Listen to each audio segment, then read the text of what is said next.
நீங்கள் இப்போ பார்க்குறது கார்பன் பீல். இந்த கார்பன் பீலை ஹாலிவுட் ஃபேஷியல் அப்படின்னு நம்ம சொல்லலாம்.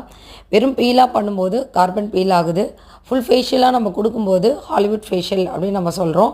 இதனோட பெனிஃபிட் என்ன அப்படின்னிங்கன்னா, நம்ம டார்க் ஸ்கின் டோனில் இருக்கக்கூடியவங்கள அவங்களோட ஒரிஜினல் ஸ்கின் டோன் எது அப்படின்னு சொல்லிட்டு கண்டறிஞ்சு இந்த ஹாலிவுட் ஃபேஷியல் மூலயமா ஸ்கின் டோனை பிரைட் ஆக்க முடியும்.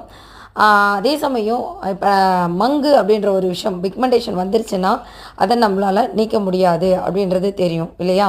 அதை முற்றிலுமாக நீக்க முடியலைனாலும் நம்மளால் குறைக்க முடியும், ஸ்கின் டோனை மாற்ற முடியும். அதுக்கான ஒரு ட்ரீட்மெண்ட் தான் இந்த கார்பன் பீல் ட்ரீட்மெண்ட். இந்த ட்ரீட்மெண்ட் வந்து நம்ம சென்னை அழகி இன்டர்நேஷ்னல் பியூட்டி ட்ரைனிங் அகாடமியில் ட்ரைனிங்காகவும் கொடுத்துட்ருக்கோம், சர்வீஸாகவும் கொடுத்துட்ருக்கோம். இதை நீங்கள் பண்ணிக்கணும் அப்படின்னா நீங்கள் இதில் இருக்கிற நம்பருக்கு காண்டாக்ட் பண்ணி டீட்டெயில் தெரிஞ்சுட்டு நீங்கள் சர்வீஸாக எடுத்துக்கலாம். நான் எஸ்தட்டிக் கோர்ஸ் நான் படிக்கணும் அப்படின்னாலும் நீங்கள் காண்டாக்ட்